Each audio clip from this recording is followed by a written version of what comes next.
L'interview politique.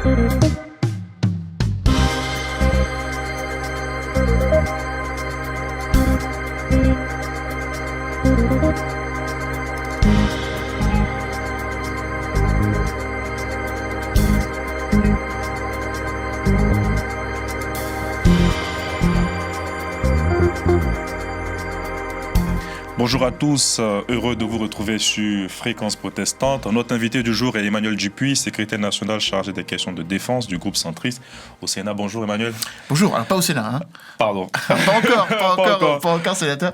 Non, dans un parti politique qui s'appelle les centristes. Les centristes, présidé ok. par Hervé Morin. Ok. Avec vous, nous ferons un tour d'horizon de l'actualité internationale. Intéressons d'abord la situation à Gaza. Comment Tel Aviv envisage aujourd'hui l'après-guerre plus concrètement? Est-ce qu'il y a un plan après ce qui se passe à Gaza? C'est là précisément tout le problème.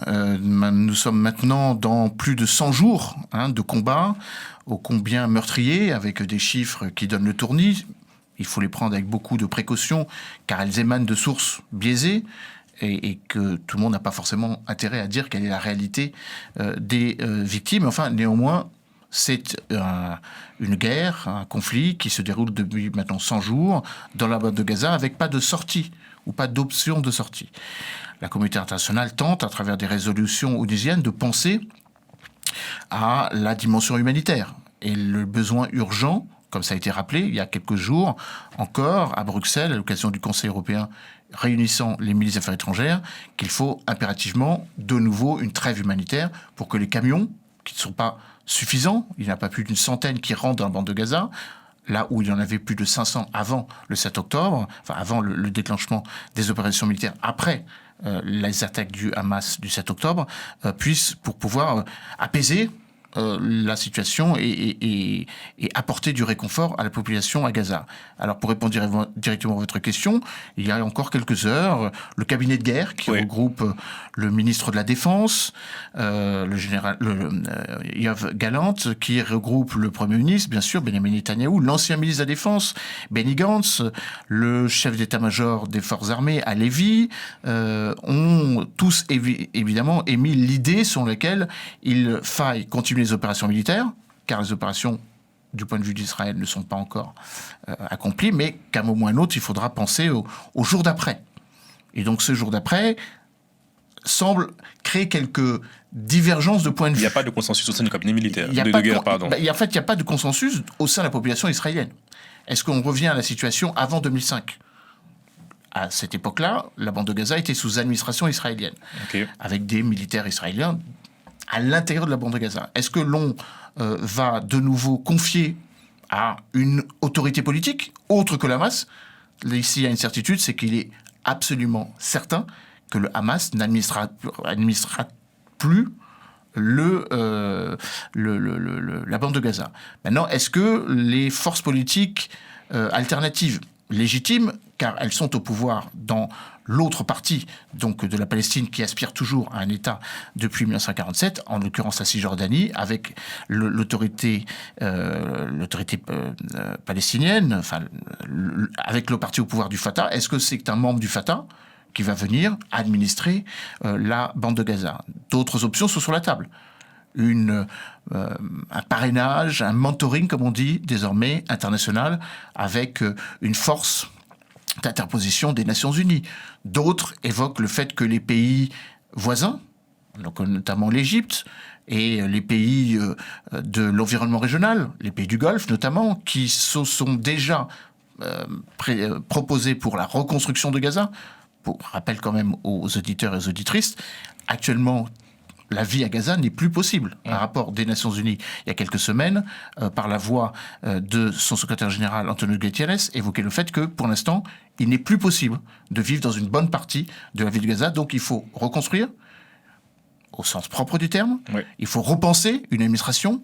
Il faut, évidemment, avoir à l'esprit que les Israéliens estiment que l'opération militaire n'est pas terminée, car il reste encore un certain nombre de chefs politiques, notamment ceux qui sont rendus responsables des attaques du 7 octobre, qui se trouvent encore dans la bande de Gaza.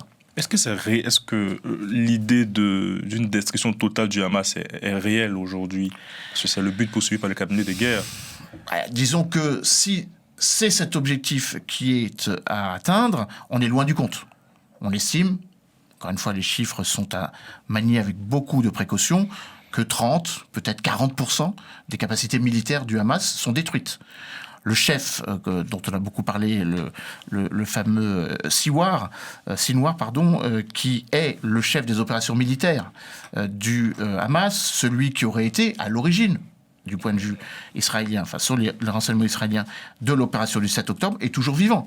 Et un certain nombre de chefs politiques, donc je vais chercher le nom de Sinwar, pour que ce soit précis, Yahya Sinwar, le chef donc, de la branche armée du Hamas, est toujours vivant. L'État d'Israël a estimé, en tout cas c'est ce que disait Yoav Gallant, le ministre de la Défense, s'il y avait une certitude, c'était qu'ils élimineraient tous les responsables des opérations menées par le Hamas le 7 octobre. La vraie question, c'est est-ce que l'élimination du bureau politique, Ismaël Haniyeh, Khaled Meshal, qui sont réfugiés au Qatar, va aboutir à la fin du Hamas? Est-ce que l'on peut éradiquer totalement une idéologie, puisque le Hamas n'est que la pointe armée d'une idéologie qui est une idéologie liée aux frères musulmans, qui n'existe pas seulement en Palestine, mais qui a été nourrie par une haine d'Israël et que l'on peut retrouver dans d'autres mouvements. Justement. Le Hezbollah au Liban, les Houthis au Yémen et les milices chiites un petit peu partout dans la région, notamment en Syrie et en Irak. Du côté des Américains, l'option d'une autorité palestinienne plus revigorée refaire surface est-elle encore réelle? Peut-on encore aujourd'hui parler d'autorité palestinienne? Comment, ou même, que vaut-elle encore aujourd'hui? Elle ne vaut plus grand-chose, pour plusieurs raisons. Premièrement, parce qu'il n'y a pas eu d'élection depuis 2005. Donc, Mahmoud Abbas, qui est le chef de l'autorité palestinienne, le premier ministre de la Palestine, qui est une nation sans État, comme chacun le sait, n'a pas beaucoup de légitimité politique, puisqu'il n'y a pas eu de processus électoral depuis maintenant près de 18 ans. Deuxième élément, il y a aussi de la contestation sur sa capacité à gérer la situation, puisque les opérations du 7 octobre ont un peu échappé à l'autorité palestinienne. Justement. Et on voit bien qu'il s'est créé un dissensus, depuis maintenant près de 20 ans, entre la radicalisation du Hamas et du djihad islamique à Gaza, c'est quand même 2,2 millions de Palestiniens qui y résident, et puis le reste en Cisjordanie. Donc la vraie question, c'est qui pour remplacer Mahmoud Abbas, qui pour incarner une autorité politique suffisamment légitime pour que l'État d'Israël pense, ou plutôt repense, à l'idée d'une solution à deux États. Car à l'heure où nous parlons, là aussi, il y a un dissensus très fort au sein de la classe politique israélienne, certains ayant rangé totalement l'idée qu'il puisse y avoir un jour deux États. Benjamin Netanyahou l'a redit la semaine dernière en disant que lui ne croyait pas et ne ferait rien pour abonder dans le sens des résolutions onusiennes qui, depuis 1947 et puis 1967, précisent cela. Donc la vraie question, c'est qui pour remplacer Mahmoud Abbas? Donc il y a quelques noms qui circulent, mais avec une difficulté, et qui n'est pas moindre, qui est pour l'instant difficilement surmontable. Un de ces leaders s'appelle Marwan Barghouti. Or, il est en prison depuis une dizaine d'années dans les geôles israéliennes. Israël pourrait le libérer, ce qui permettrait de donner une assise politique supplémentaire. Je ne cache pas qu'un certain nombre de chancelleries européennes appellent à ce qu'il y ait la libération de Marwan Barghouti. Un autre leader, Mohamed Dahlan, qui était l'ancien chef des services de sécurité palestiniens, est devenu le conseiller spécial de Mohamed Ben Zayed, le président des Émirats Arabes Unis, donc littéralement ne vit plus en Israël, en Palestine, et pourrait évidemment incarner aussi cette alternative. Mais à l'heure où nous parlons, on est très loin de cette perspective, car la classe politique israélienne est un peu divisée, pour ne pas dire totalement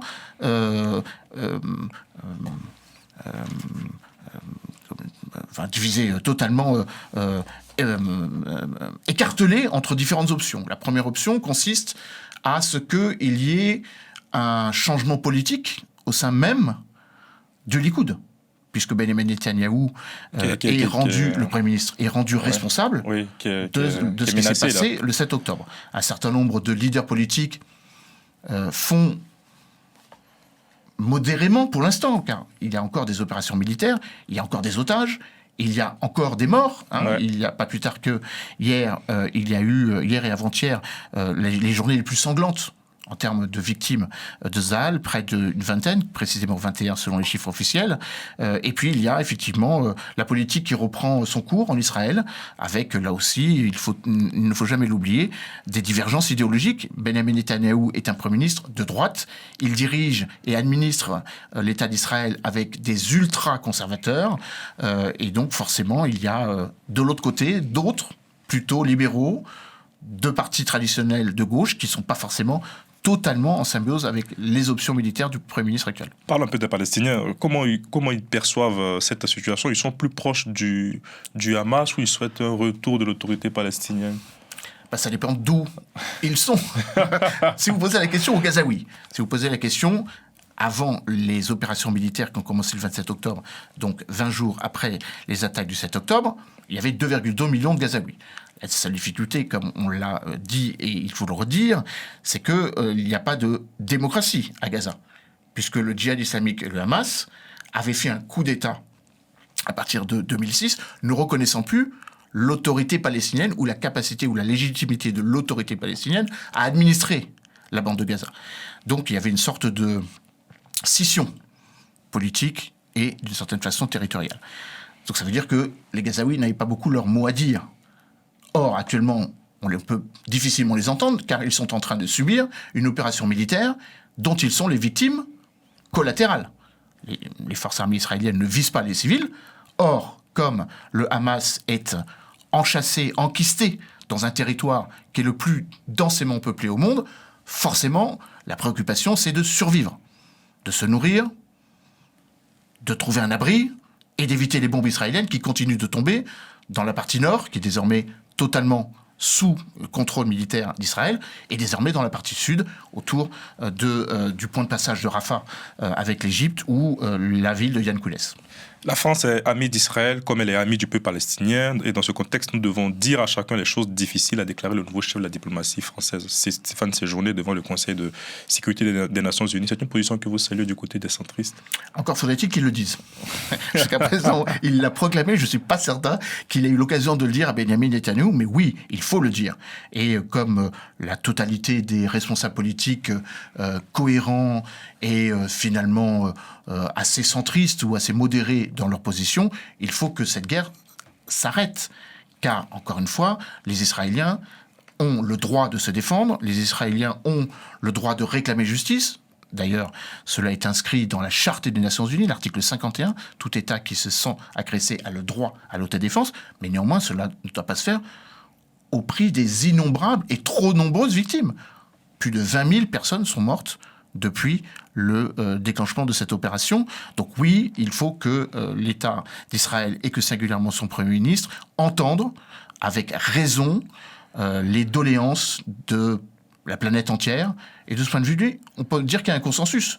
Et le président américain, et les leaders européens, même le président de Russie, dont on peut penser qu'il n'y a pas forcément une convergence diplomatique et militaire évidente sur d'autres dossiers et d'autres théâtres dont on va parler, sont d'accord avec l'idée qu'il faille transformer la pause humanitaire, transformer la capacité de dialogue par le biais du Qatar notamment pour libérer les otages et libérer les prisonniers palestiniens d'un côté et libérer les otages israéliens de l'autre, pour aboutir à un cessez-le-feu et in fine une possibilité de tendre vers un processus de paix ou la relance d'un processus de paix. C'est la position européenne. La ligne de crête est très ténue. Stéphane Séjourné vient juste d'arriver au Quai d'Orsay.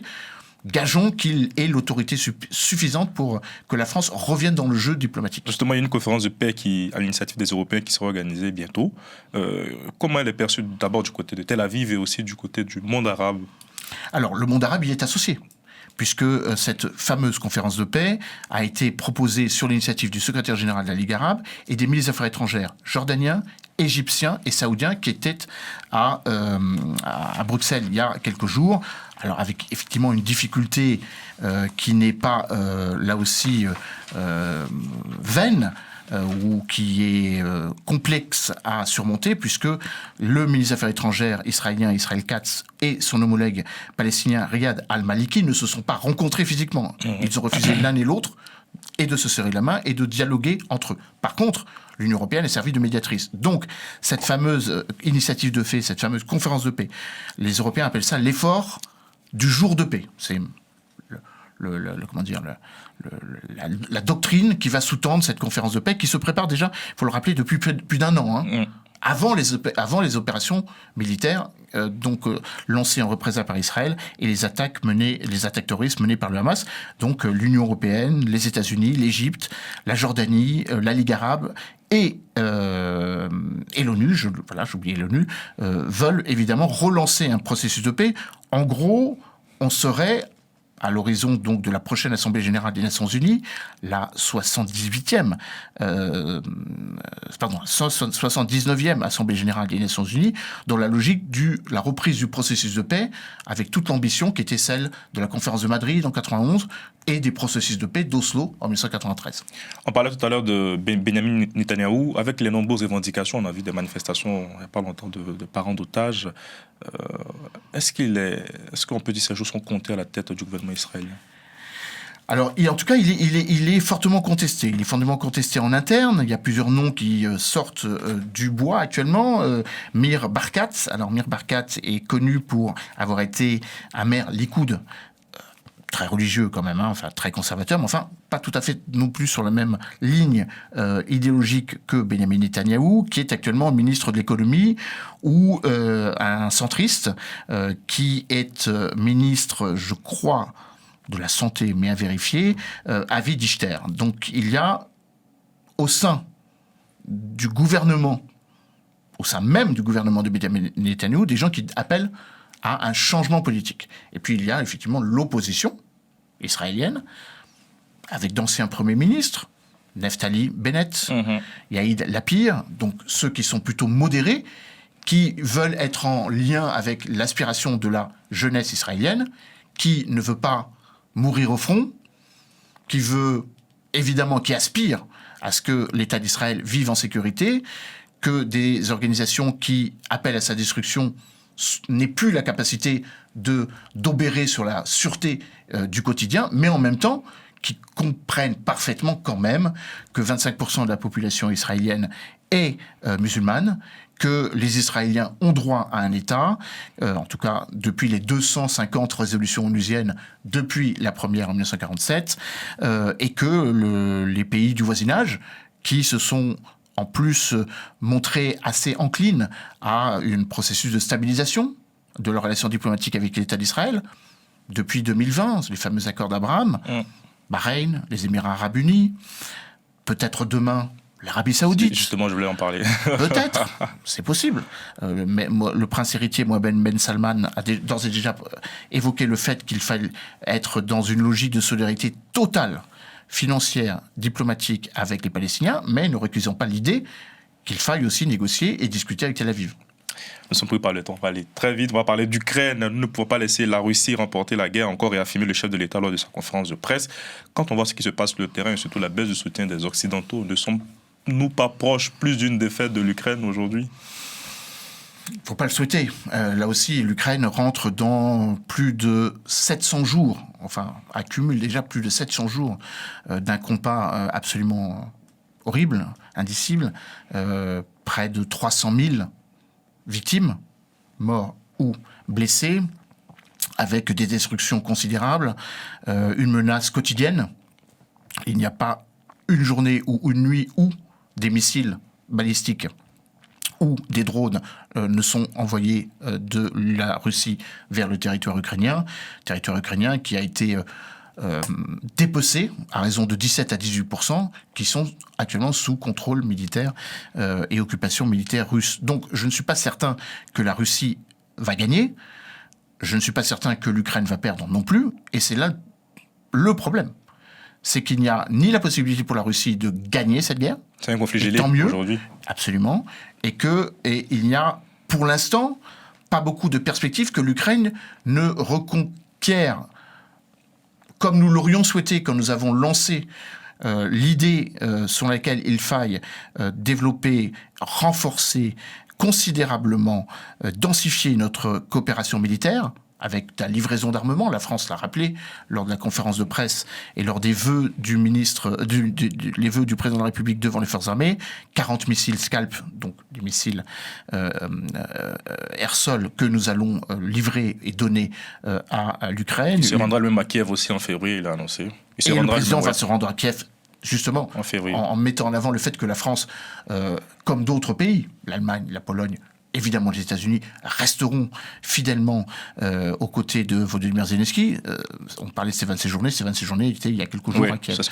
Dans ce sens. Donc il faut continuer à soutenir militairement l'Ukraine. Il faut penser également à la reconstruction, un peu comme à Gaza. Pour l'instant, c'est compliqué de le penser, car le conflit a toujours cours, mais toujours avec la perspective qu'il ne faut surtout pas permettre à Vladimir Poutine de donner l'impression qu'il a gagné cette guerre, car sinon l'étape suivante sera pour nous particulièrement périlleuse et particulièrement douloureuse. On évoque la possibilité que le président Poutine, dans son hubris ou dans sa reprise d'un hégémonisme russe, s'en prenne éventuellement à des pays membres de l'OTAN. Pour l'instant, on en est loin et c'est tant mieux. Mais en tout cas, la menace plane sur les pays baltes, sur la Pologne, l'Allemagne, suffisamment pour que ces derniers se préparent à toute éventualité.